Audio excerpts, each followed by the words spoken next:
కళ్ళ ముందే చిత్రహింసలు పెట్టి చంపడం.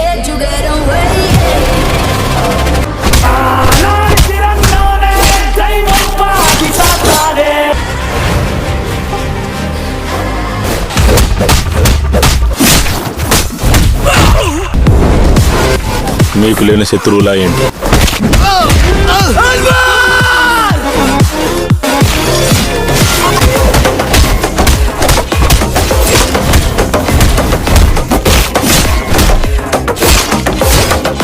యుద్ధాన్ని డిక్లేర్ చేశాడు.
ನಮಸ್ಕಾರ ಸ್ನೇಹಿತರೆ, ವೆಲ್ಕಮ್ ಟು ನಮ್ಮ ಚಾನಲ್. ಇವತ್ತು ನಾವು ಮಾತಾಡೋಕ್ಕೆ ಹೊರಟಿರೋ ಸಿನಿಮಾ ಮಲಯಾಳಂ ಚಿತ್ರರಂಗದಿಂದ ಬಂದಿರುವ ಮೋಸ್ಟ್ ವೈಲೆಂಟ್ ಮತ್ತು ಸ್ಟೈಲಿಶ್ ಆ್ಯಕ್ಷನ್ ಮೂವಿ.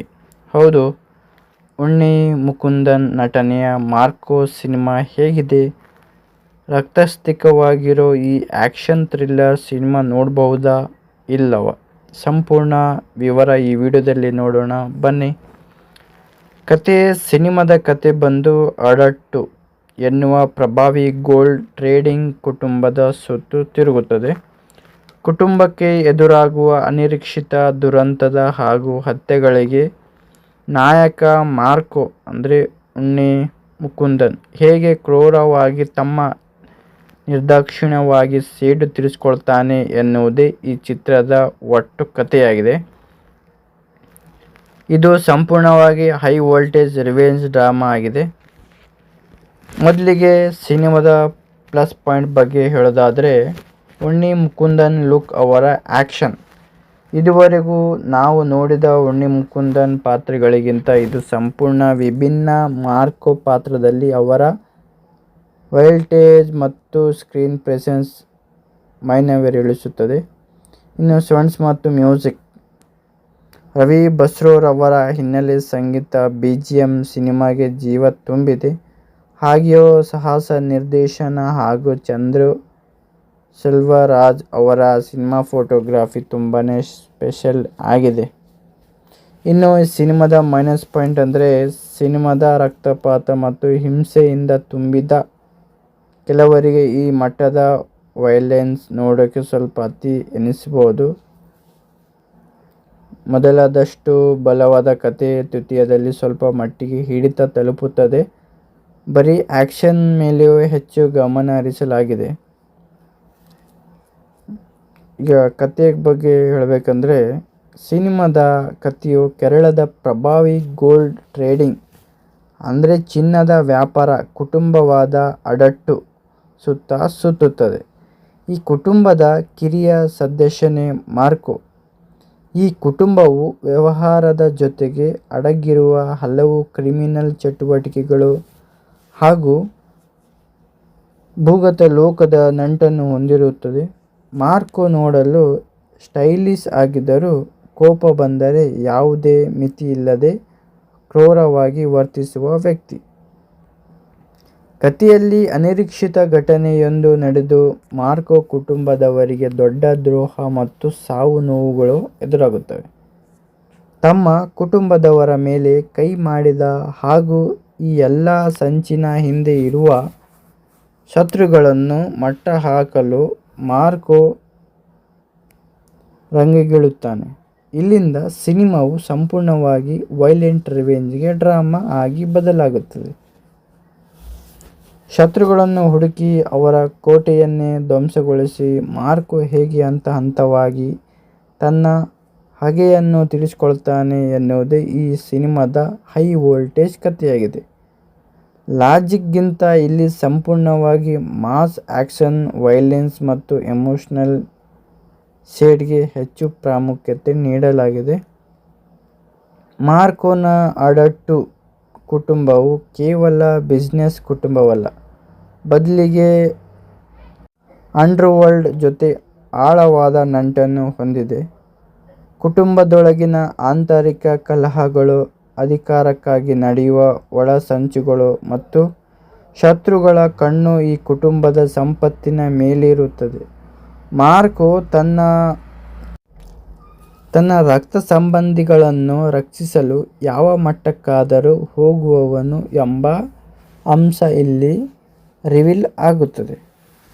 ಕಥೆಯು ತನ್ನ ಗರಿಷ್ಠ ವೇಗವನ್ನು ಪಡೆದುಕೊಳ್ಳುವುದು ಇಲ್ಲಿಯೂ ಮಾರ್ಕ್ ಪ್ರೀತಿಸುವ ಅಥವಾ ಅತ್ಯಂತ ಹತ್ತಿರವಿರುವ ವ್ಯಕ್ತಿಗಳ ಮೇಲೆ ವಿರೋಧಿಗಳು ಅನಿರೀಕ್ಷಿತ ದಾಳಿ ನಡೆಸುತ್ತಾರೆ.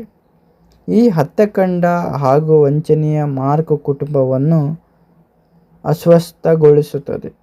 ಈ ಘಟನೆಯು ಮಾರ್ಕೋಗೆ ತೀವ್ರ ಆಘಾತ ನೀಡುವುದರ ಜೊತೆಗೆ ಅವನೊಳಗೆ ಇದ್ದ ಕ್ರೂರ ಮೃಗವನ್ನು ಸಂಪೂರ್ಣವಾಗಿ ಎಚ್ಚರಿಸುತ್ತದೆ. ಕುಟುಂಬದ ಮೇಲಿನ ದಾಳಿಗೆ ಪ್ರತೀಕಾರ ತೀರಿಸಿಕೊಳ್ಳಲು ಮಾರ್ಕೋ ತನ್ನ ನಿಜವಾದ ರೂಪವನ್ನು ತೋರಿಸುತ್ತಾನೆ. ಅಲ್ಲಿಯವರೆಗೆ ಕೂಲ್ ಆಗಿ ಕಾಣಿಸಿಕೊಳ್ಳುತ್ತಿದ್ದ ಮಾರ್ಕೋ ಶತ್ರುಗಳ ನೆಲೆಯನ್ನು ಹುಡುಕಿ ಹೋಗಿ ಒಬ್ಬರನ್ನೇ ಭೀಕರವಾಗಿ ಮಟ್ಟ ಹಾಕಲು ಆರಂಭಿಸುತ್ತಾನೆ. ಈ ಭಾಗದಲ್ಲಿ ಬರುವ ಪ್ರತಿಯೊಂದು ಫೈಟ್ ಸೀನ್ ಮತ್ತು ಆ್ಯಕ್ಷನ್ ಬಾಕ್ಸ್ ರೋಮಾಂಚನಕಾರಿಯಾಗಿ ಸಾಗುತ್ತವೆ.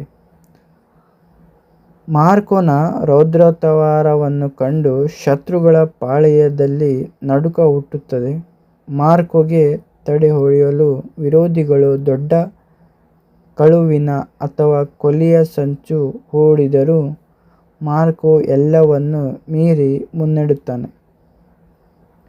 ಮುಖ್ಯ ಖಳನಾಯಕನ ಮೇನ್ ವಿಲಿಯನ್ ಜೊತೆಗಿನ ನೇರ ಅಂತಿಮ ಹೋರಾಟವು ಕಥೆಯ ಹೈಲೈಟ್ ಆಗಿರುತ್ತದೆ. ಮಾರ್ಕೋ ತನ್ನವರ ಮೇಲಿನ ದಾಳಿಗೆ ಪ್ರತೀಕಾರ ತೀರಿಸಿಕೊಳ್ಳುತ್ತಾ ಮುಂದೆ ಸಾಗುತ್ತಿದ್ದಂತೆ ವಿರೋಧಿಗಳು ಸುಮ್ಮನೆ ಕೂರುವುದಿಲ್ಲ. ಮಾರ್ಕೋವನ್ನು ಶಾಶ್ವತವಾಗಿ ಮುಗಿಸಲು ಅವರೆಲ್ಲರೂ ಒಂದೊಂದಾಗಿ ಒಂದು ದೊಡ್ಡ ಮಾಸ್ಟರ್ ಪ್ಲಾನ್ ರೂಪಿಸುತ್ತಾರೆ. ಮಾರ್ಕೋನ ವೀಕ್ನೆಸ್ ಅನ್ನು ಕಂಡುಹಿಡಿದು ಅವನಿಗೆ ತಕ್ಕ ತಿರುಗೇಟು ನೀಡಲು ಅಂಡರ್ವರ್ಲ್ಡ್ನ ದೊಡ್ಡ ಗ್ಯಾಂಗ್ಗಳು ಕೈಜೋಡಿಸುತ್ತವೆ. ಈ ಹಂತದಲ್ಲಿ ಕಥೆಯಲ್ಲಿ ಕೆಲವು ಅನಿರೀಕ್ಷಿತ ಟ್ವಿಸ್ಟ್ಗಳು ಎದುರಾಗುತ್ತವೆ. ಮಾರ್ಕೋ ನಂಬಿದ ಕೆಲವರು ಅಥವಾ ಆತನಿಗೆ ಹತ್ತಿರದಲ್ಲಿದ್ದವರೇ ಕೈ ಕೊಡುತ್ತಾರೆ. ಶತ್ರುಗಳು ರಹಸ್ಯವಾಗಿ ಹೆಣೆದ ಈ ಒಳಸಂಚಿನಿಂದಾಗಿ ಮಾರ್ಕೋಗೆ ತಾತ್ಕಾಲಿಕವಾಗಿ ದೊಡ್ಡ ಹಿನ್ನಡೆಯಾಗುತ್ತದೆ ಮತ್ತು ಕಥೆ ಒಂದು ರೋಚಕ ತಿರುವು ಪಡೆದುಕೊಳ್ಳುತ್ತದೆ. ಮೋಸ ಹೋಗಿ ಎಲ್ಲೆಡೆಯಿಂದ ಸುತ್ತುವರಿಯಲ್ಪಟ್ಟರೂ ಮಾರ್ಕೋ ದೃಢತೆಗೊಳ್ಳುವುದಿಲ್ಲ. ತನಗೆ ಎದುರಾದ ಎಲ್ಲ ಅಡೆತಡೆಗಳನ್ನು ಮೆಟ್ಟಿ ನಿಂತು ಹಿಂತೆಗೆದಂತ ಹೆಚ್ಚು ಅಪಾಯಕಾರಿ ವಾಪಸ್ ಬರ್ತಾನೆ.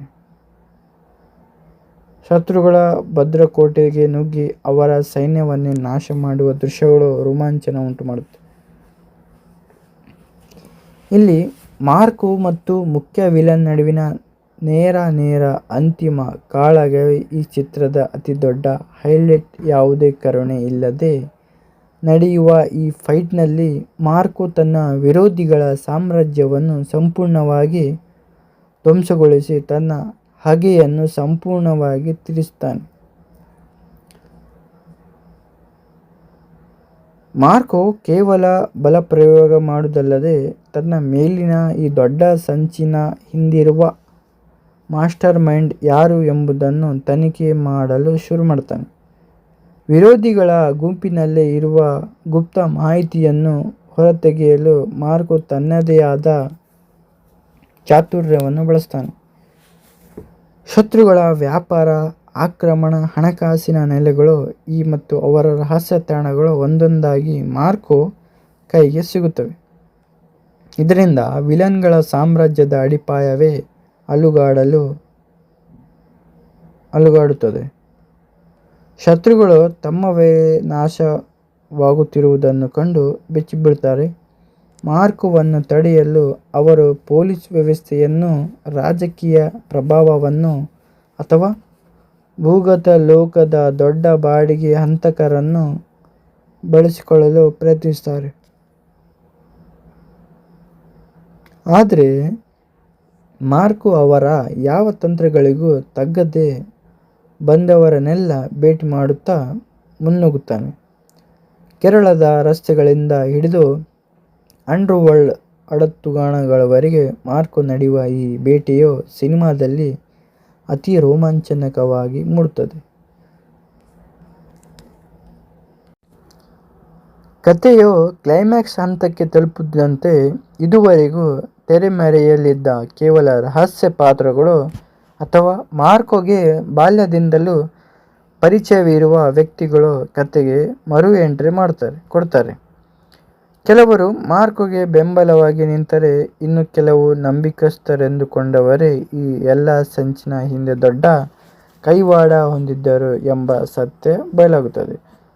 ಈ ಅನಿರೀಕ್ಷಿತ ದ್ರೋಹ ಮತ್ತು ಸತ್ಯ ಅನಾವರಣದಿಂದ ಕಥೆಯ ತಿಂಗಳುಗಳ ಲೆಕ್ಕಾಚಾರವೇ ಬದಲಾಗುತ್ತದೆ.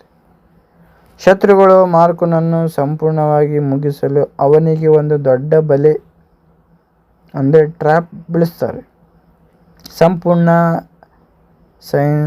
ಸೈನ್ಯ ಮತ್ತು ಶಸ್ತ್ರಾಸ್ತ್ರಗಳೊಂದಿಗೆ ಮಾರ್ಕೋನನ್ನು ಸುತ್ತುವರಿಯಲಾಗುತ್ತದೆ. ಎಲ್ಲರೂ ಮಾರ್ಕೋ ಕಥೆ ಮುಗಿಯಿತು ಎಂದುಕೊಳ್ಳುವ ಸಂದರ್ಭದಲ್ಲಿ ಮಾರ್ಕೋ ತನ್ನ ಅಸಾಧಾರಣ ಬುದ್ಧಿವಂತಿಕೆ ಮತ್ತು ಬಲದಿಂದ ಆ ಬಲೆಯನ್ನು ಛಿದ್ರಗೊಳಿಸಿ ಹೊರಬರ್ತಾನೆ. ಯಾರ ಸಹಾಯವೂ ಇಲ್ಲದೆ ಆತನೊಬ್ಬನೇ ಇಡೀ ವಿಲನ್ ಸಾಮ್ರಾಜ್ಯದ ವಿರುದ್ಧ ನಡೆಯುವ ಈ ಒಂಟಿ ಹೋರಾಟ ರೋಚಕತೆಯ ಪರಮಾವಧಿಯನ್ನು ಮುಟ್ಟುತ್ತದೆ. ಎಲ್ಲ ಅಡೆತಡೆಗಳು, ದ್ರೋಹಗಳು ಮತ್ತು ಸಂಚುಗಳನ್ನು ಮೆಟ್ಟಿ ನಿಂತ ಮಾರ್ಕೋ ಅಂತಿಮವಾಗಿ ತನ್ನ ಎಲ್ಲ ಶತ್ರುಗಳ ಹೆಡೆಮಾರಿ ಕಟ್ಟುತ್ತಾನೆ.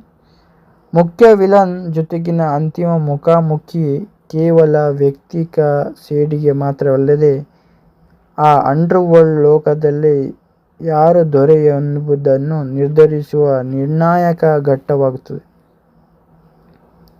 ವಿಲನ್ ಸಾಮ್ರಾಜ್ಯವನ್ನು ಸಂಪೂರ್ಣವಾಗಿ ಧೂಳಿಪಟ ಮಾಡಿ ತನ್ನವರ ಮೇಲಿನ ದ್ವೇಷಕ್ಕೆ ಅಂತಿಮ ತೆರೆ ಎಳೆಯುವ ಮೂಲಕ ಮಾರ್ಕೋ ಹೊಸದೊಂದು ಪವರ್ಫುಲ್ ಶಾಖೆಗೆ ನಾಂದಿ ಹಾಕುತ್ತಾನೆ. ಈಗ ಈ ಸಿನಿಮಾದ ಅಸಲಿ ಆಟದ ಬಗ್ಗೆ ಮಾತಾಡೋಣ.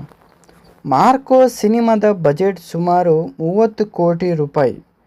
ಆದರೆ ಇದು ಬಾಕ್ಸ್ ಆಫೀಸ್ನಲ್ಲಿ ಸೃಷ್ಟಿಸಿದ ತಲೆ ಮಾತ್ರ ಸಣ್ಣದಲ್ಲ. AA ಸರ್ಟಿಫಿಕೇಟ್ ಪಡೆದಿದ್ದರೂ ಕೂಡ ಈ ಸಿನಿಮಾ ವಿಶ್ವಾದ್ಯಂತ ಬರೋಬ್ಬರಿ 100 ಕೋಟಿಗೂ ಅಧಿಕ ಕಲೆಕ್ಷನ್ ಮಾಡಿ ಮಲಯಾಳಂ ಚಿತ್ರರಂಗದಲ್ಲಿ ಹೊಸ ಸಂಚಲನವನ್ನೇ ಸೃಷ್ಟಿಸಿತು. ಇನ್ನು ಈ ಸಿನಿಮಾ ಬಿಡುಗಡೆ ಬಗ್ಗೆ ಹೇಳೋದಾದರೆ, ಮಾರ್ಕೋ ಸಿನಿಮಾ ಮೊದಲಿಗೆ ಡಿಸೆಂಬರ್ 22, 2024ರಂದು ವಿಶ್ವಾದ್ಯಂತ ತೆರೆಕಂಡಿತು. ಅದಾದ ನಂತರ 25ರಂದು ಜನವರಿ 1ರಿಂದ ಕನ್ನಡ, ತೆಲುಗು ಮತ್ತು ತಮಿಳು ಭಾಷೆಗಳಲ್ಲಿ ಬಿಡುಗಡೆಗೊಂಡು ದಕ್ಷಿಣ ಭಾರತದ ಪ್ರೇಕ್ಷಕರನ್ನು ಕೊಂಡ ಭರ್ಜರಿಯಾಗಿ ರಂಜಿಸಿತು. ಈ ಸಿನಿಮಾದ ಗೆಲುವಿಗೆ ದೊಡ್ಡ ಕಾರಣ ಇದರ ತಾರಾಗಣ.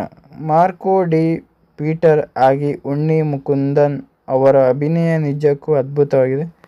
ಅವರ ಜೊತೆಗೆ ಯುಕ್ತಿ, ತಾರೇಜಾ, ಅಭಿಮನ್ಯು, ಎಸ್. ತಿಲಕಲ್, ಕಬೀರ್, ದುಹಾನ್ ಸಿಂಗ್, ಜಗನ್ನಾಥ್ ಮತ್ತು ಸಿದ್ದಿಕ್ ಅವರಂತಹ ಕಿರಿಯ ಕಲಾವಿದರು ಸಿನಿಮಾಗೆ ಮತ್ತಷ್ಟು ಬಲ ತುಂಬಿದ್ದಾರೆ. ಹಾಗೆ ಈ ಸಿನಿಮಾದ ತಾಂತ್ರಿಕ ತಂಡಕ್ಕೆ ಬಗ್ಗೆ ಹೇಳಲೇಬೇಕು. ನಿರ್ದೇಶಕ ಹನೀಫ್ ಅದೇನಿ ಅವರ ಅದ್ಭುತ ಕಥೆ ಮತ್ತು ನಿರೂಪಣೆಗೆ ನಮ್ಮ KGF ಖ್ಯಾತಿಯ ರವಿ ಬಸ್ರೂರ್ BGM ಸೇರಿಕೊಂಡಿದೆ. ಸಿನಿಮಾಕ್ಕೆ ದೊಡ್ಡ ಪ್ಲಸ್ ಪಾಯಿಂಟ್ ಚಂದು ಸೆಲ್ವರಾಜ್ ಅವರ ಕ್ಯಾಮ್ರಾ ವರ್ಕ್ ಮತ್ತು ಕಲೈ ಕಿಂಗ್ಸನ್ ಅವರ ಸಾಹಸ ದೃಶ್ಯಗಳು ಸಿನಿಮಾವನ್ನು ನೆಕ್ಸ್ಟ್ ಲೆವೆಲ್ಗೆ ಕೊಂಡೊಯ್ದಿದೆ.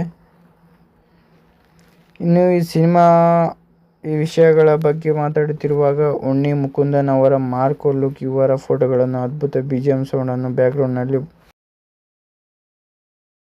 ಉಣ್ಣಿ ಮುಕುಂದನ್ ನಟನೆಯ ಮಾರ್ಕೋ ಸಿನಿಮಾ ಹೇಗಿದೆ? ರಕ್ತಸಿಕ್ತವಾಗಿರೋ ಈ ಆ್ಯಕ್ಷನ್ ಥ್ರಿಲ್ಲರ್ ಸಿನಿಮಾ ನೋಡಬಹುದಾ ಇಲ್ಲವಾ? ಸಂಪೂರ್ಣ ವಿವರ ಈ ವಿಡಿಯೋದಲ್ಲಿ ನೋಡೋಣ ಬನ್ನಿ. ಸಿನಿಮಾದ ಕತೆ ಬಂದು ಅಡಟ್ಟು ಎನ್ನುವ ಪ್ರಭಾವಿ ಗೋಲ್ಡ್ ಟ್ರೇಡಿಂಗ್ ಕುಟುಂಬದ ಸುತ್ತು ತಿರುಗುತ್ತದೆ. ಕುಟುಂಬಕ್ಕೆ ಎದುರಾಗುವ ಅನಿರೀಕ್ಷಿತ ದುರಂತದ ಹಾಗೂ ಹತ್ಯೆಗಳಿಗೆ ನಾಯಕ ಮಾರ್ಕೋ ಅಂದರೆ ಉಣ್ಣಿ ಮುಕುಂದನ್ ಹೇಗೆ ಕ್ರೂರವಾಗಿ ತಮ್ಮ ನಿರ್ದಾಕ್ಷಿಣ್ಯವಾಗಿ ಸೇಡು ತೀರಿಸಿಕೊಳ್ತಾನೆ ಎನ್ನುವುದೇ ಈ ಚಿತ್ರದ ಒಟ್ಟು ಕಥೆಯಾಗಿದೆ. ಇದು ಸಂಪೂರ್ಣವಾಗಿ ಹೈ ವೋಲ್ಟೇಜ್ ರಿವೆಂಜ್ ಡ್ರಾಮಾ ಆಗಿದೆ. ಮೊದಲಿಗೆ ಸಿನಿಮಾದ ಪ್ಲಸ್ ಪಾಯಿಂಟ್ ಬಗ್ಗೆ ಹೇಳೋದಾದರೆ, ಉಣ್ಣಿ ಮುಕುಂದನ್ ಲುಕ್, ಅವರ ಆ್ಯಕ್ಷನ್. ಇದುವರೆಗೂ ನಾವು ನೋಡಿದ ಉಣ್ಣಿ ಮುಕುಂದನ್ ಪಾತ್ರಗಳಿಗಿಂತ ಇದು ಸಂಪೂರ್ಣ ವಿಭಿನ್ನ. ಮಾರ್ಕೋ ಪಾತ್ರದಲ್ಲಿ ಅವರ ವೈಲ್ಟೇಜ್ ಮತ್ತು ಸ್ಕ್ರೀನ್ ಪ್ರೆಸೆನ್ಸ್ ಮೈನವಿರೇಳಿಸುತ್ತದೆ. ಇನ್ನು ಸೌಂಡ್ಸ್ ಮತ್ತು ಮ್ಯೂಸಿಕ್, ರವಿ ಬಸ್ರೂರ್ ಅವರ ಹಿನ್ನೆಲೆ ಸಂಗೀತ BGM ಸಿನಿಮಾಗೆ ಜೀವ ತುಂಬಿದೆ. ಹಾಗೆಯೇ ಸಾಹಸ ನಿರ್ದೇಶನ ಹಾಗೂ ಚಂದ್ರು ಸೆಲ್ವರಾಜ್ ಅವರ ಸಿನಿಮಾ ಫೋಟೋಗ್ರಫಿ ತುಂಬಾ ಸ್ಪೆಷಲ್ ಆಗಿದೆ. ಇನ್ನು ಈ ಸಿನಿಮಾದ ಮೈನಸ್ ಪಾಯಿಂಟ್ ಅಂದರೆ ಸಿನಿಮಾದ ರಕ್ತಪಾತ ಮತ್ತು ಹಿಂಸೆಯಿಂದ ತುಂಬಿದ.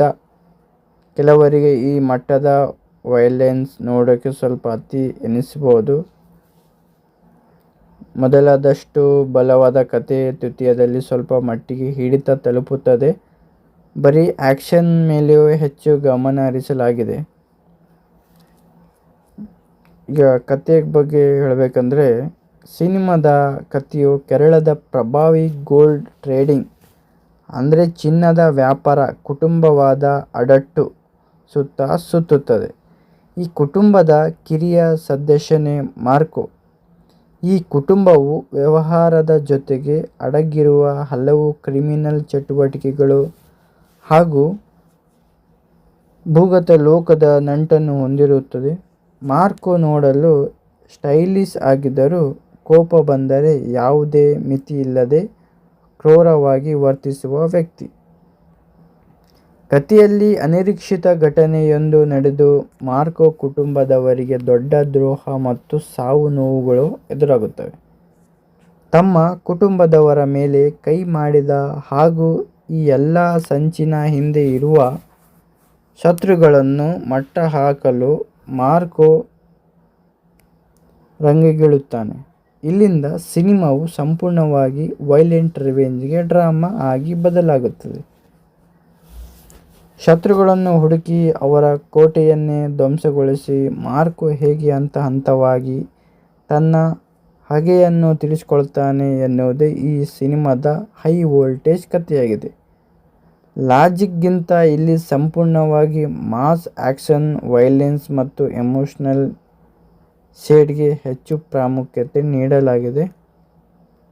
ಮಾರ್ಕೋನ ಅಡಟ್ಟು ಕುಟುಂಬವು ಕೇವಲ ಬಿಸ್ನೆಸ್ ಕುಟುಂಬವಲ್ಲ, ಬದಲಿಗೆ ಅಂಡರ್ವರ್ಲ್ಡ್ ಜೊತೆ ಆಳವಾದ ನಂಟನ್ನು ಹೊಂದಿದೆ.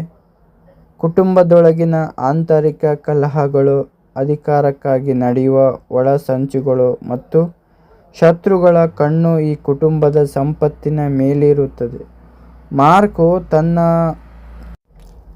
ತನ್ನ ರಕ್ತ ಸಂಬಂಧಿಗಳನ್ನು ರಕ್ಷಿಸಲು ಯಾವ ಮಟ್ಟಕ್ಕಾದರೂ ಹೋಗುವವನು ಎಂಬ ಅಂಶ ಇಲ್ಲಿ ರಿವೀಲ್ ಆಗುತ್ತದೆ.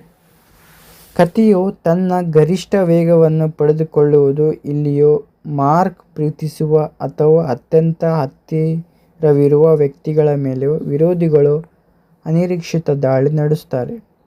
ಈ ಹತ್ಯಾಕಾಂಡ ಹಾಗೂ ವಂಚನೆಯ ಮಾರ್ಕ್ ಕುಟುಂಬವನ್ನು ಅಸ್ವಸ್ಥಗೊಳಿಸುತ್ತದೆ. ಈ ಘಟನೆಯು ಮಾರ್ಕೋಗೆ ತೀವ್ರ ಆಘಾತ ನೀಡುವುದರ ಜೊತೆಗೆ ಅವನೊಳಗೆ ಇದ್ದ ಕ್ರೂರ ಮೃಗವನ್ನು ಸಂಪೂರ್ಣವಾಗಿ ಎಚ್ಚರಿಸುತ್ತದೆ. ಕುಟುಂಬದ ಮೇಲಿನ ದಾಳಿಗೆ ಪ್ರತೀಕಾರ ತೀರಿಸಿಕೊಳ್ಳಲು ಮಾರ್ಕ್ ತನ್ನ ನಿಜವಾದ ರೂಪವನ್ನು ತೋರಿಸ್ತಾನೆ. ಅಲ್ಲಿಯವರೆಗೆ ಕೂಲ್ ಆಗಿ ಕಾಣಿಸಿಕೊಳ್ಳುತ್ತಿದ್ದ ಮಾರ್ಕ್ ಶತ್ರುಗಳ ನೆಲೆಯನ್ನು ಹುಡುಕಿ ಹೋಗಿ ಒಬ್ಬರನ್ನೇ ಭೀಕರವಾಗಿ ಮಟ್ಟ ಹಾಕಲು ಆರಂಭಿಸ್ತಾನೆ. ಈ ಭಾಗದಲ್ಲಿ ಬರುವ ಪ್ರತಿಯೊಂದು ಫೈಟ್ ಸೀನ್ ಮತ್ತು ಆಕ್ಷನ್ ಬಾಕ್ಸ್ ರೋಮಾಂಚನಕಾರಿಯಾಗಿ ಸಾಗುತ್ತವೆ. ಮಾರ್ಕೋನ ರೌದ್ರತಾವಾರವನ್ನು ಕಂಡು ಶತ್ರುಗಳ ಪಾಳೆಯದಲ್ಲಿ ನಡುಕ ಹುಟ್ಟುತ್ತದೆ. ಮಾರ್ಕೋಗೆ ತಡೆಹಿಡಿಯಲು ವಿರೋಧಿಗಳು ದೊಡ್ಡ ಕಳುವಿನ ಅಥವಾ ಕೊಲೆಯ ಸಂಚು ಹೂಡಿದರೂ ಮಾರ್ಕೋ ಎಲ್ಲವನ್ನೂ ಮೀರಿ ಮುನ್ನಡೆಯುತ್ತಾನೆ. ಮುಖ್ಯ ಖಳನಾಯಕನ ಮೇನ್ ವಿಲಿಯನ್ ಜೊತೆಗಿನ ನೇರ ಅಂತಿಮ ಹೋರಾಟವು ಕಥೆಯ ಹೈಲೈಟ್ ಆಗಿರುತ್ತದೆ. ಮಾರ್ಕೋ ತನ್ನವರ ಮೇಲಿನ ದಾಳಿಗೆ ಪ್ರತೀಕಾರ ತೀರಿಸಿಕೊಳ್ಳುತ್ತಾ ಮುಂದೆ ಸಾಗುತ್ತಿದ್ದಂತೆ ವಿರೋಧಿಗಳು ಸುಮ್ಮನೆ ಕೂರುವುದಿಲ್ಲ. ಮಾರ್ಕೋವನ್ನು ಶಾಶ್ವತವಾಗಿ ಮುಗಿಸಲು ಅವರೆಲ್ಲರೂ ಒಂದೊಂದಾಗಿ ಒಂದು ದೊಡ್ಡ ಮಾಸ್ಟರ್ ಪ್ಲಾನ್ ರೂಪಿಸುತ್ತಾರೆ. ಮಾರ್ಕೋನ ವೀಕ್ನೆಸ್ ಅನ್ನು ಕಂಡುಹಿಡಿದು ಅವನಿಗೆ ತಕ್ಕ ತಿರುಗೇಟು ನೀಡಲು ಅಂಡರ್ವರ್ಲ್ಡ್ನ ದೊಡ್ಡ ಗ್ಯಾಂಗ್ಗಳು ಕೈಜೋಡಿಸುತ್ತವೆ. ಈ ಹಂತದಲ್ಲಿ ಕಥೆಯಲ್ಲಿ ಕೆಲವು ಅನಿರೀಕ್ಷಿತ ಟ್ವಿಸ್ಟ್ಗಳು ಎದುರಾಗುತ್ತವೆ.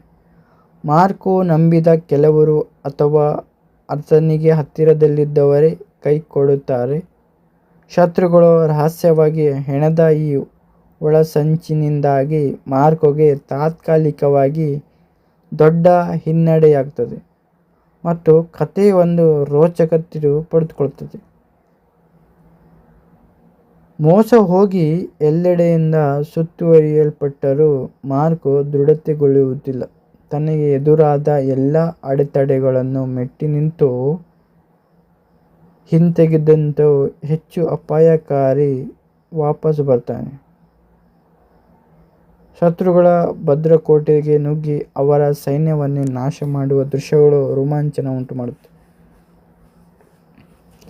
ಇಲ್ಲಿ ಮಾರ್ಕೋ ಮತ್ತು ಮುಖ್ಯ ವಿಲನ್ ನಡುವಿನ ನೇರ ಅಂತಿಮ ಕಾಳಗವೇ ಈ ಚಿತ್ರದ ಅತಿದೊಡ್ಡ ಹೈಲೈಟ್. ಯಾವುದೇ ಕರುಣೆ ಇಲ್ಲದೆ ನಡೆಯುವ ಈ ಫೈಟ್ನಲ್ಲಿ ಮಾರ್ಕೋ ತನ್ನ ವಿರೋಧಿಗಳ ಸಾಮ್ರಾಜ್ಯವನ್ನು ಸಂಪೂರ್ಣವಾಗಿ ಧ್ವಂಸಗೊಳಿಸಿ ತನ್ನ ಹಗೆಯನ್ನು ಸಂಪೂರ್ಣವಾಗಿ ತೀರಿಸುತ್ತಾನೆ.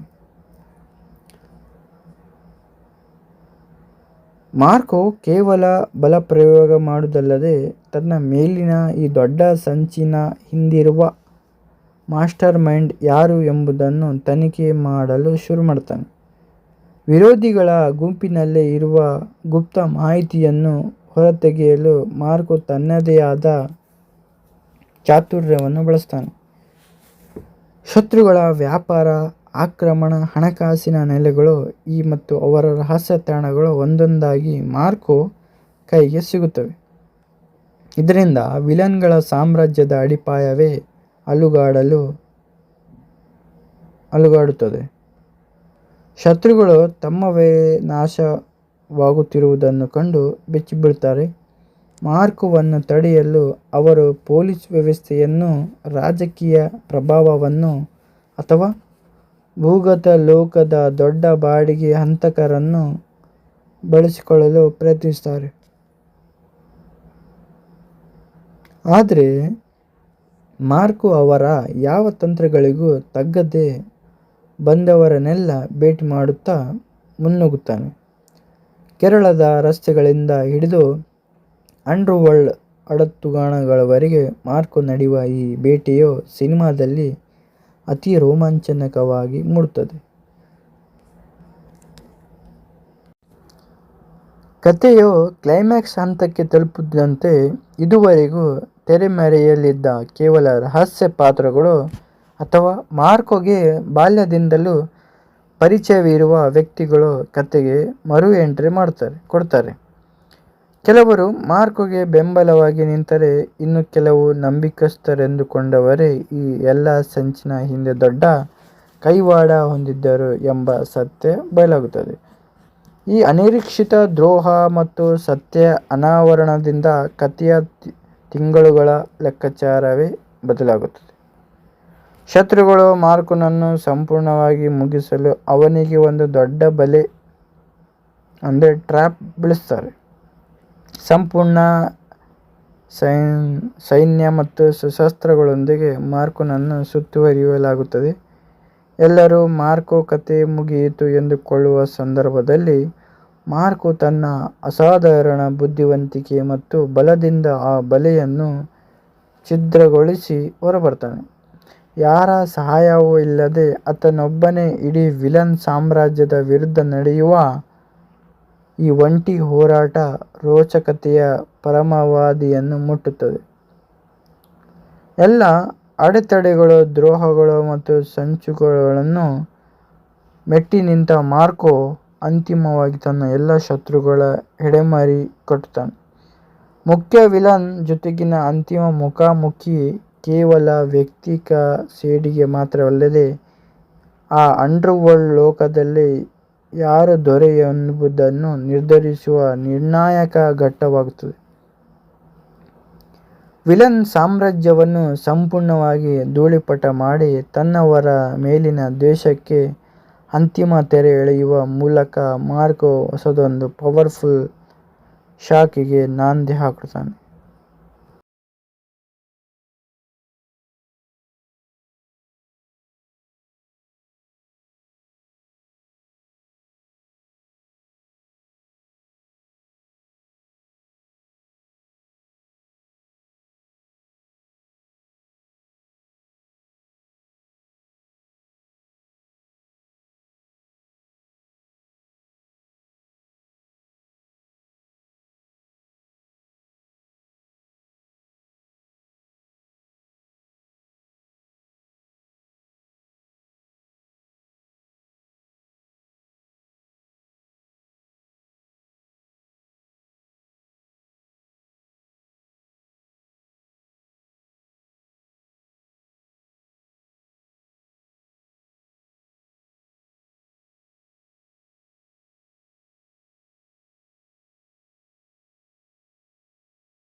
ಉಣ್ಣಿ ಮುಕುಂದನ್ ನಟನೆಯ ಮಾರ್ಕೋ ಸಿನಿಮಾ ಹೇಗಿದೆ?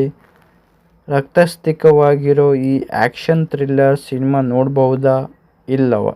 ಸಂಪೂರ್ಣ ವಿವರ ಈ ವಿಡಿಯೋದಲ್ಲಿ ನೋಡೋಣ ಬನ್ನಿ.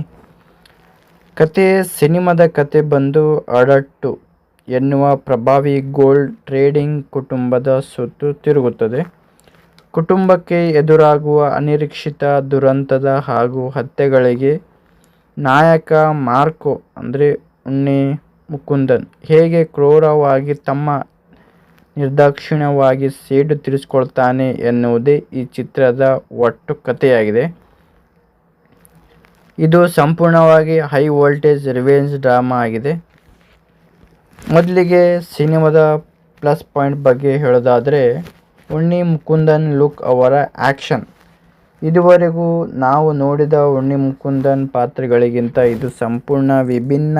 ಮಾರ್ಕೋ ಪಾತ್ರದಲ್ಲಿ ಅವರ ವೈಲ್ಟೇಜ್ ಮತ್ತು ಸ್ಕ್ರೀನ್ ಪ್ರೆಸೆನ್ಸ್ ಮೈನವಿರೇಳಿಸುತ್ತದೆ. ಇನ್ನು ಸಾಂಗ್ಸ್ ಮತ್ತು ಮ್ಯೂಸಿಕ್, ರವಿ ಬಸ್ರೂರವರ ಹಿನ್ನೆಲೆ ಸಂಗೀತ BGM ಸಿನಿಮಾಗೆ ಜೀವ ತುಂಬಿದೆ. ಹಾಗೆಯೇ ಸಾಹಸ ನಿರ್ದೇಶನ ಹಾಗೂ ಚಂದ್ರು ಸೆಲ್ವರಾಜ್ ಅವರ ಸಿನಿಮಾ ಫೋಟೋಗ್ರಫಿ ತುಂಬಾ ಸ್ಪೆಷಲ್ ಆಗಿದೆ. ಇನ್ನು ಈ ಸಿನಿಮಾದ ಮೈನಸ್ ಪಾಯಿಂಟ್ ಅಂದರೆ ಸಿನಿಮಾದ ರಕ್ತಪಾತ ಮತ್ತು ಹಿಂಸೆಯಿಂದ ತುಂಬಿದ, ಕೆಲವರಿಗೆ ಈ ಮಟ್ಟದ ವೈಲೆನ್ಸ್ ನೋಡೋಕ್ಕೆ ಸ್ವಲ್ಪ ಅತಿ ಎನಿಸಬಹುದು. ಮೊದಲಾದಷ್ಟು ಬಲವಾದ ಕತೆ ತೃತೀಯದಲ್ಲಿ ಸ್ವಲ್ಪ ಮಟ್ಟಿಗೆ ಹಿಡಿತ ತಲುಪುತ್ತದೆ. ಬರೀ ಆ್ಯಕ್ಷನ್ ಮೇಲೆಯೂ ಹೆಚ್ಚು ಗಮನ ಹರಿಸಲಾಗಿದೆ. ಈಗ ಕತೆ ಬಗ್ಗೆ ಹೇಳಬೇಕಂದ್ರೆ, ಸಿನಿಮಾದ ಕಥೆಯು ಕೇರಳದ ಪ್ರಭಾವಿ ಗೋಲ್ಡ್ ಟ್ರೇಡಿಂಗ್ ಅಂದರೆ ಚಿನ್ನದ ವ್ಯಾಪಾರ ಕುಟುಂಬವಾದ ಅಡಟ್ಟು ಸುತ್ತ ಸುತ್ತುತ್ತದೆ. ಈ ಕುಟುಂಬದ ಕಿರಿಯ ಸದಸ್ಯನೇ ಮಾರ್ಕೊ. ಈ ಕುಟುಂಬವು ವ್ಯವಹಾರದ ಜೊತೆಗೆ ಅಡಗಿರುವ ಹಲವು ಕ್ರಿಮಿನಲ್ ಚಟುವಟಿಕೆಗಳು ಹಾಗೂ ಭೂಗತ ಲೋಕದ ನಂಟನ್ನು ಹೊಂದಿರುತ್ತದೆ. ಮಾರ್ಕೊ ನೋಡಲು ಸ್ಟೈಲಿಶ್ ಆಗಿದ್ದರೂ ಕೋಪ ಬಂದರೆ ಯಾವುದೇ ಮಿತಿಯಿಲ್ಲದೆ ಕ್ರೂರವಾಗಿ ವರ್ತಿಸುವ ವ್ಯಕ್ತಿ. ಕಥೆಯಲ್ಲಿ ಅನಿರೀಕ್ಷಿತ ಘಟನೆಯೊಂದು ನಡೆದು ಮಾರ್ಕೊ ಕುಟುಂಬದವರಿಗೆ ದೊಡ್ಡ ದ್ರೋಹ ಮತ್ತು ಸಾವು ನೋವುಗಳು ಎದುರಾಗುತ್ತವೆ. ತಮ್ಮ ಕುಟುಂಬದವರ ಮೇಲೆ ಕೈ ಮಾಡಿದ ಹಾಗೂ ಈ ಎಲ್ಲ ಸಂಚಿನ ಹಿಂದೆ ಇರುವ ಶತ್ರುಗಳನ್ನು ಮಟ್ಟ ಹಾಕಲು ಮಾರ್ಕೊ ರಂಗಗಿಳುತ್ತಾನೆ. ಇಲ್ಲಿಂದ ಸಿನಿಮಾವು ಸಂಪೂರ್ಣವಾಗಿ ವೈಲೆಂಟ್ ರಿವೆಂಜ್ಗೆ ಡ್ರಾಮಾ ಆಗಿ ಬದಲಾಗುತ್ತದೆ. ಶತ್ರುಗಳನ್ನು ಹುಡುಕಿ ಅವರ ಕೋಟೆಯನ್ನೇ ಧ್ವಂಸಗೊಳಿಸಿ ಮಾರ್ಕೊ ಹೇಗೆ ಹಂತ ಹಂತವಾಗಿ ತನ್ನ ಹಗೆಯನ್ನು ತೀರಿಸಿಕೊಳ್ತಾನೆ ಎನ್ನುವುದೇ ಈ ಸಿನಿಮಾದ ಹೈ ವೋಲ್ಟೇಜ್ ಕಥೆಯಾಗಿದೆ. ಲಾಜಿಕ್ಗಿಂತ ಇಲ್ಲಿ ಸಂಪೂರ್ಣವಾಗಿ ಮಾಸ್ ಆ್ಯಕ್ಷನ್, ವೈಲೆನ್ಸ್ ಮತ್ತು ಎಮೋಷನಲ್ ಶೇಡ್ಗೆ ಹೆಚ್ಚು ಪ್ರಾಮುಖ್ಯತೆ ನೀಡಲಾಗಿದೆ. ಮಾರ್ಕೊನ ಅಡಟ್ಟು ಕುಟುಂಬವು ಕೇವಲ ಬಿಸ್ನೆಸ್ ಕುಟುಂಬವಲ್ಲ, ಬದಲಿಗೆ ಅಂಡರ್ವರ್ಲ್ಡ್ ಜೊತೆ ಆಳವಾದ ನಂಟನ್ನು ಹೊಂದಿದೆ. ಕುಟುಂಬದೊಳಗಿನ ಆಂತರಿಕ ಕಲಹಗಳು, ಅಧಿಕಾರಕ್ಕಾಗಿ ನಡೆಯುವ ಒಳಸಂಚುಗಳು ಮತ್ತು ಶತ್ರುಗಳ ಕಣ್ಣು ಈ ಕುಟುಂಬದ ಸಂಪತ್ತಿನ ಮೇಲಿರುತ್ತದೆ. ಮಾರ್ಕೊ ತನ್ನ ರಕ್ತ ಸಂಬಂಧಿಗಳನ್ನು ರಕ್ಷಿಸಲು ಯಾವ ಮಟ್ಟಕ್ಕಾದರೂ ಹೋಗುವವನು ಎಂಬ ಅಂಶ ಇಲ್ಲಿ ರಿವೀಲ್ ಆಗುತ್ತದೆ. ಕಥೆಯು ತನ್ನ ಗರಿಷ್ಠ ವೇಗವನ್ನು ಪಡೆದುಕೊಳ್ಳುವುದು ಇಲ್ಲಿಯೂ ಮಾರ್ಕ್ ಪ್ರೀತಿಸುವ ಅಥವಾ ಅತ್ಯಂತ ಹತ್ತಿರವಿರುವ ವ್ಯಕ್ತಿಗಳ ಮೇಲೆ ವಿರೋಧಿಗಳು ಅನಿರೀಕ್ಷಿತ ದಾಳಿ ನಡೆಸುತ್ತಾರೆ. ಈ ಹತ್ಯಾಕಾಂಡ ಹಾಗೂ ವಂಚನೆಯ ಮಾರ್ಕ್ ಕುಟುಂಬವನ್ನು ಅಸ್ವಸ್ಥಗೊಳಿಸುತ್ತದೆ. ಈ ಘಟನೆಯು ಮಾರ್ಕೊಗೆ ತೀವ್ರ ಆಘಾತ ನೀಡುವುದರ ಜೊತೆಗೆ ಅವನೊಳಗೆ ಇದ್ದ ಕ್ರೂರ ಮೃಗವನ್ನು ಸಂಪೂರ್ಣವಾಗಿ ಎಚ್ಚರಿಸುತ್ತದೆ. ಕುಟುಂಬದ ಮೇಲಿನ ದಾಳಿಗೆ ಪ್ರತೀಕಾರ ತೀರಿಸಿಕೊಳ್ಳಲು ಮಾರ್ಕೊ ತನ್ನ ನಿಜವಾದ ರೂಪವನ್ನು ತೋರಿಸ್ತಾನೆ. ಅಲ್ಲಿಯವರೆಗೆ ಕೂಲ್ ಆಗಿ ಕಾಣಿಸಿಕೊಳ್ಳುತ್ತಿದ್ದ ಮಾರ್ಕೊ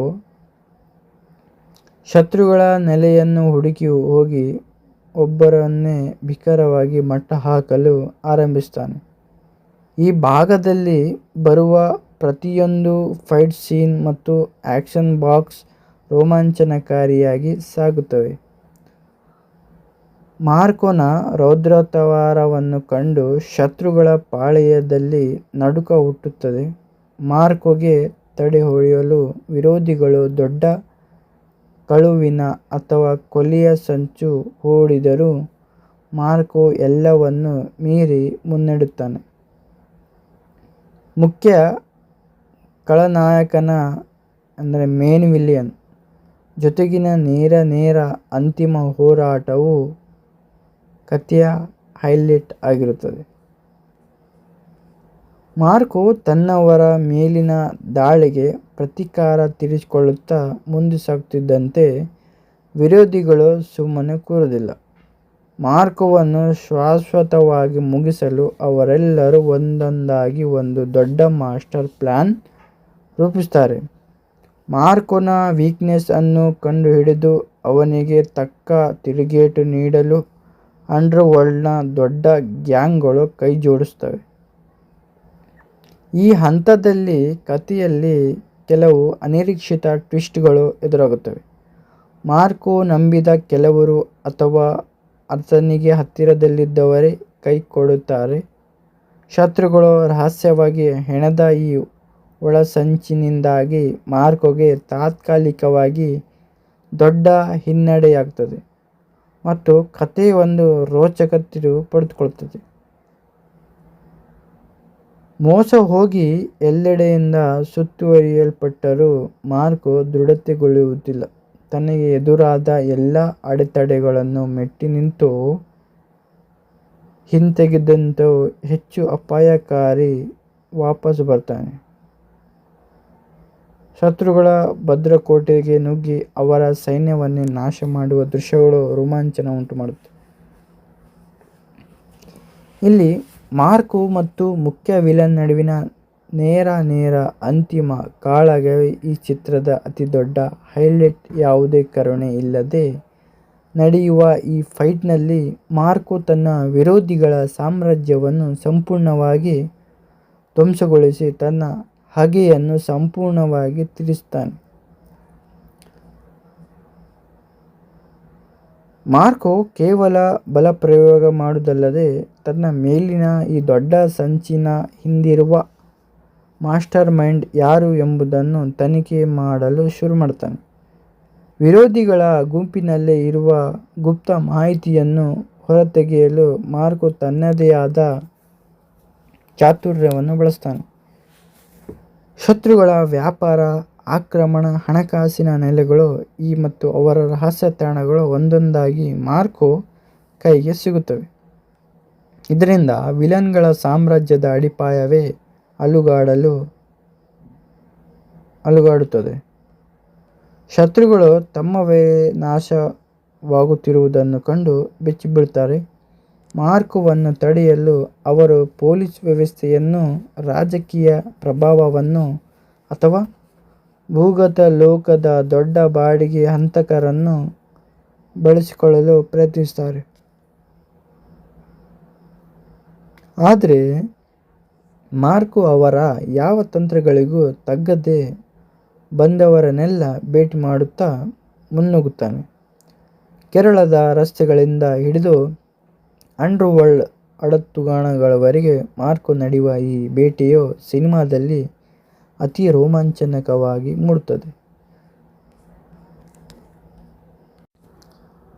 ಕಥೆಯು ಕ್ಲೈಮ್ಯಾಕ್ಸ್ ಹಂತಕ್ಕೆ ತಲುಪುತ್ತಿದ್ದಂತೆ ಇದುವರೆಗೂ ತೆರೆಮರೆಯಲ್ಲಿದ್ದ ಕೇವಲ ರಹಸ್ಯ ಪಾತ್ರಗಳು ಅಥವಾ ಮಾರ್ಕೋಗೆ ಬಾಲ್ಯದಿಂದಲೂ ಪರಿಚಯವಿರುವ ವ್ಯಕ್ತಿಗಳು ಕಥೆಗೆ ಮರು ಎಂಟ್ರಿ ಕೊಡ್ತಾರೆ. ಕೆಲವರು ಮಾರ್ಕೋಗೆ ಬೆಂಬಲವಾಗಿ ನಿಂತರೆ, ಇನ್ನು ಕೆಲವು ನಂಬಿಕಸ್ಥರೆಂದುಕೊಂಡವರೇ ಈ ಎಲ್ಲ ಸಂಚಿನ ಹಿಂದೆ ದೊಡ್ಡ ಕೈವಾಡ ಹೊಂದಿದ್ದರು ಎಂಬ ಸತ್ಯ ಬಯಲಾಗುತ್ತದೆ. ಈ ಅನಿರೀಕ್ಷಿತ ದ್ರೋಹ ಮತ್ತು ಸತ್ಯ ಅನಾವರಣದಿಂದ ಕಥೆಯ ತಿಂಗಳುಗಳ ಲೆಕ್ಕಾಚಾರವೇ ಬದಲಾಗುತ್ತದೆ. ಶತ್ರುಗಳು ಮಾರ್ಕೋನನ್ನು ಸಂಪೂರ್ಣವಾಗಿ ಮುಗಿಸಲು ಅವನಿಗೆ ಒಂದು ದೊಡ್ಡ ಬಲೆ ಟ್ರ್ಯಾಪ್ ಬೀಳಿಸ್ತಾರೆ. ಸಂಪೂರ್ಣ ಸೈನ್ಯ ಮತ್ತು ಶಸ್ತ್ರಾಸ್ತ್ರಗಳೊಂದಿಗೆ ಮಾರ್ಕೋನನ್ನು ಸುತ್ತುವರಿಯಲಾಗುತ್ತದೆ. ಎಲ್ಲರೂ ಮಾರ್ಕೋ ಕಥೆ ಮುಗಿಯಿತು ಎಂದುಕೊಳ್ಳುವ ಸಂದರ್ಭದಲ್ಲಿ ಮಾರ್ಕೋ ತನ್ನ ಅಸಾಧಾರಣ ಬುದ್ಧಿವಂತಿಕೆ ಮತ್ತು ಬಲದಿಂದ ಆ ಬಲೆಯನ್ನು ಛಿದ್ರಗೊಳಿಸಿ ಹೊರಬರ್ತಾನೆ. ಯಾರ ಸಹಾಯವೂ ಇಲ್ಲದೆ ಆತನೊಬ್ಬನೇ ಇಡೀ ವಿಲನ್ ಸಾಮ್ರಾಜ್ಯದ ವಿರುದ್ಧ ನಡೆಯುವ ಈ ಒಂಟಿ ಹೋರಾಟ ರೋಚಕತೆಯ ಪರಮಾವಧಿಯನ್ನು ಮುಟ್ಟುತ್ತದೆ. ಎಲ್ಲ ಅಡೆತಡೆಗಳು, ದ್ರೋಹಗಳು ಮತ್ತು ಸಂಚುಗಳನ್ನು ಮೆಟ್ಟಿ ನಿಂತ ಮಾರ್ಕೋ ಅಂತಿಮವಾಗಿ ತನ್ನ ಎಲ್ಲ ಶತ್ರುಗಳ ಹೆಡೆಮರಿ ಕಟ್ಟುತ್ತಾನೆ. ಮುಖ್ಯ ವಿಲನ್ ಜೊತೆಗಿನ ಅಂತಿಮ ಮುಖಾಮುಖಿ ಕೇವಲ ವೈಯಕ್ತಿಕ ಸೇಡಿಗೆ ಮಾತ್ರವಲ್ಲದೆ ಆ ಅಂಡರ್ವರ್ಲ್ಡ್ ಲೋಕದಲ್ಲಿ ಯಾರು ದೊರೆ ಎಂಬುದನ್ನು ನಿರ್ಧರಿಸುವ ನಿರ್ಣಾಯಕ ಘಟ್ಟವಾಗುತ್ತದೆ. ವಿಲನ್ ಸಾಮ್ರಾಜ್ಯವನ್ನು ಸಂಪೂರ್ಣವಾಗಿ ಧೂಳಿಪಟ ಮಾಡಿ ತನ್ನವರ ಮೇಲಿನ ದ್ವೇಷಕ್ಕೆ ಅಂತಿಮ ತೆರೆ ಎಳೆಯುವ ಮೂಲಕ ಮಾರ್ಕೋ ಹೊಸದೊಂದು ಪವರ್ಫುಲ್ ಶಾಖೆಗೆ ನಾಂದಿ ಹಾಕುತ್ತಾನೆ.